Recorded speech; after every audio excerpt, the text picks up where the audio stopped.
Imagine 8 young scientists locked inside a luxury hotel room in San Francisco. On the table, 10 crisp $1 bills for each of them. One by one, they sign their names. This isn't a gamble or a joke. It is a formal act of defiance. That moment would destroy the company of a Nobel Prize winner and ignite a chain reaction that would eventually create over $2 trillion in value. This is the origin story of Fairchild Semiconductor, the company that built Silicon Valley before Silicon Valley existed. The Google of the 1960s. The innovation factory that gave birth to the integrated circuit, inspired Moore's Law, and triggered the single greatest brain drain in corporate history. From a fruit-packing shed in California to the foundations of modern computing, this is the story of how 8 rebels rewired the future of the world. Every great revolution needs a villain. Ours is William Shockley. Shockley was a scientific legend, the co-inventor of the transistor and a 1956 Nobel Prize winner. But by the late 1950s, brilliance had curdled into paranoia. His management style was authoritarian, his beliefs openly racist, and his workplace unbearable. In 1956, Shockley founded Shockley Semiconductor Laboratory in Mountain View, recruiting what may have been the most talented team of young scientists on Earth.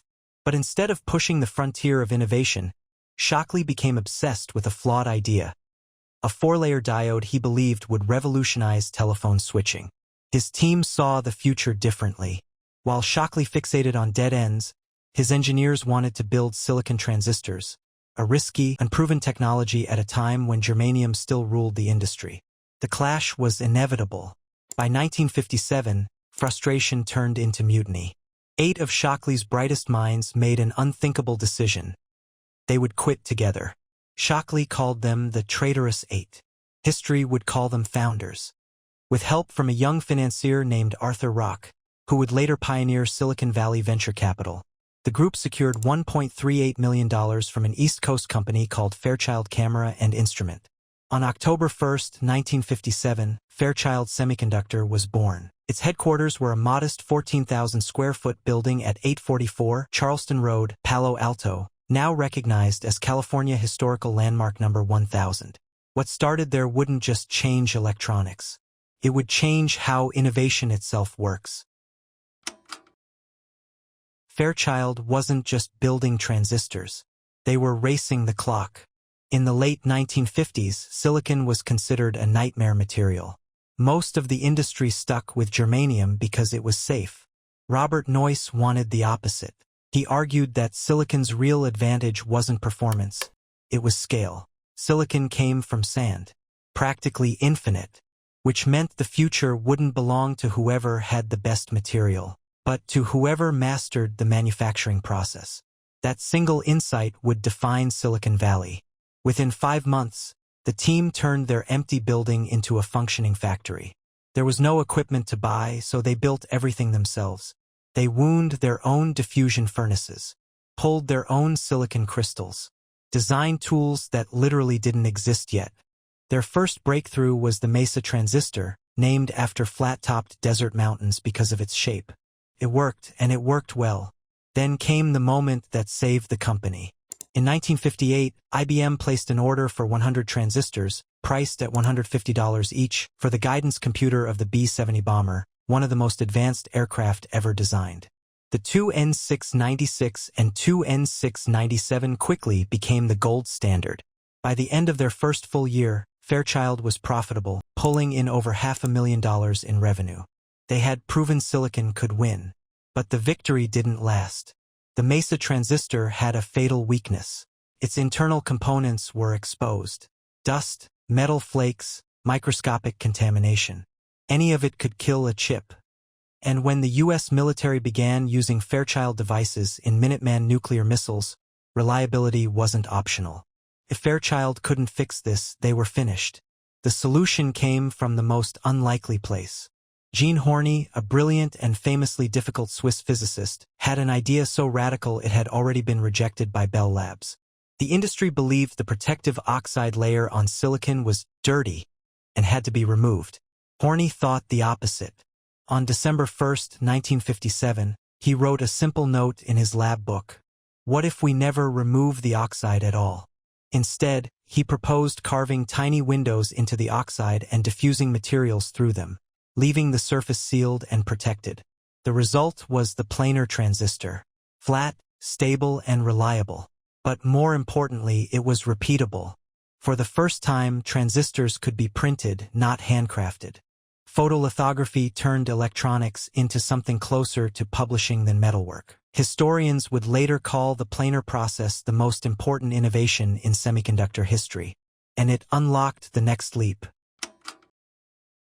In January 1959, Robert Noyce saw what this really meant. If you had a flat, glass-protected surface, you could lay metal lines directly on top. Transistors, resistors, capacitors, connected as one system on a single chip. The integrated circuit. Texas Instruments engineer Jack Kilby had already built a prototype, but his design relied on fragile, flying wires. Tiny gold strands soldered by hand. It worked, but it could never scale. Noyce's version could. By combining Horny's planar process with aluminum interconnects, Fairchild created the first truly manufacturable IC. In March 1961, they released the Micrologic family of chips. NASA took notice. For the Apollo program, the agency needed electronics that were small, light, and nearly impossible to fail. NASA would go on to buy over 1 million integrated circuits, the majority from Fairchild. Those chips didn't just reach the moon. They made the modern world possible. By 1965, Fairchild controlled more than 30% of the global IC market and was one of the only consistently profitable semiconductor companies on Earth. But success carried a hidden cost. Because Fairchild didn't just build chips, it built founders. Fairchild was never a normal company. It was chaos barely controlled. The leadership was absurdly young. Robert Noyce and Gordon Moore were in their early 30s. Jerry Sanders, who would later found AMD, was just 24 years old when he joined in 1961. Titles didn't matter, results did. The culture was flat, aggressive, and brutally meritocratic. Ideas won arguments. Hierarchy lost them. Management borrowed heavily from Hewlett-Packard's radical concept of management by walking around. If you had a better idea than your boss, you didn't whisper it. You shipped it. Outside the lab, the real networking hub wasn't a boardroom, it was a bar. Walker's Wagon Wheel, a smoky dive in Mountain View, became the unofficial exchange floor of the semiconductor industry. Engineers, executives, technicians, all drinking together. Trading yield tricks. Recruiting rivals. Starting companies over beers. Journalist Don Heffler collected these stories and, in 1971, gave the region its name, Silicon Valley. Before that, insiders had another name for it. Silicon Gulch. Fairchild didn't just invent technology. They invented how to sell it. Marketers like Don Valentine and Jerry Sanders realized semiconductors were too important to stay obscure. They decided to market chips like consumer products.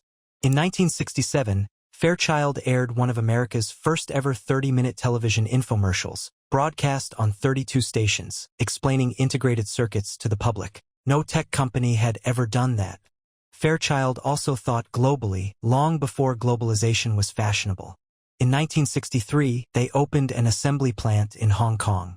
By 1966, Fairchild employed 5,000 workers there, more than in California itself.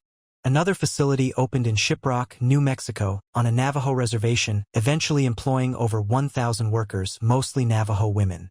Management praised their precision. Critics pointed to cheap labor and tax incentives. In 1975, the Shiprock plant shut down after being occupied by armed protesters. Fairchild was learning a hard truth. When you scale the future, you also scale conflict. While Fairchild dominated digital logic, it quietly ruled another kingdom, analog, and its king was a man named Bob Widler. Widler was a genius and completely unmanageable. He once showed up to a sales meeting dressed as Superman. He drank heavily, ignored authority, and designed circuits no one else could. Alongside his team, Widler created the A702, the world's first commercially important analog integrated circuit. Then came the A709, which became an industry standard. When Widler eventually quit to help revive National Semiconductor, he told his boss he was leaving because he planned to make $1 million before turning 30. He succeeded. Later, Fairchild engineer Dave Fulagar designed the A741, the most widely used operational amplifier in history.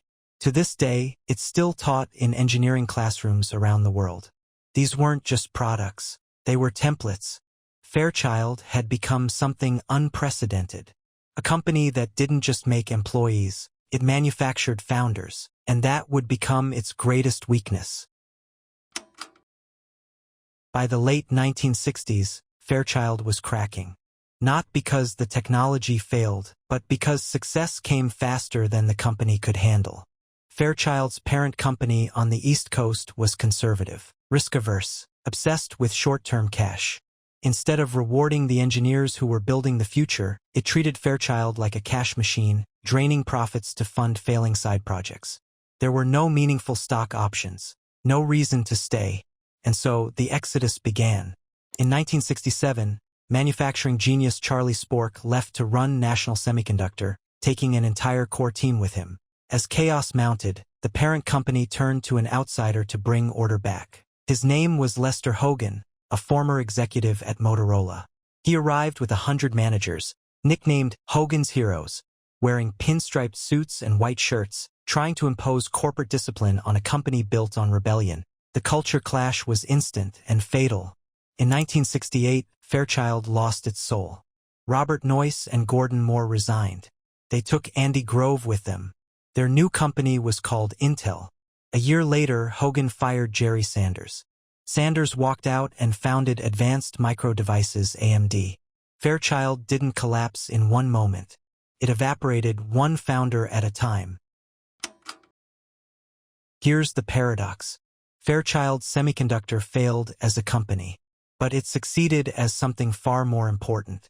It became the seed crystal of an entire civilization. Because Fairchild couldn't hold onto its talent, it accidentally distributed it. More than 2,000 technology companies, including Intel, AMD, LSI Logic, Altera, and countless others, trace their lineage directly back to Fairchild. Fairchild's own market value never exceeded $2.5 billion. But the companies it spawned are now worth over $2.1 trillion. More than the GDP of most countries on Earth. Fairchild wasn't a business. It was a startup accelerator for the 20th century. The original Fairchild limped through the 1970s, missing the shift to MOS technology and chasing distractions like digital watches and video games.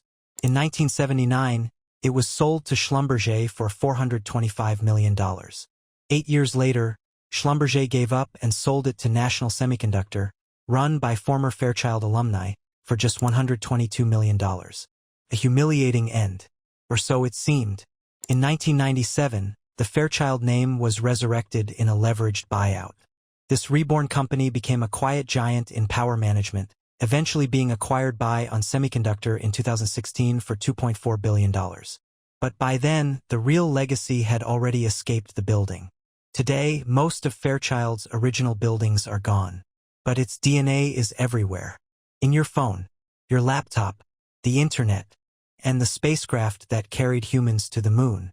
The Traitors 8 didn't just invent chips. They invented a culture. One where talent mattered more than titles, where risk beat comfort, and where leaving was sometimes the most powerful act of all. If you ever visit Palo Alto, look for California Historical Landmark number 1000 at 844 Charleston Road.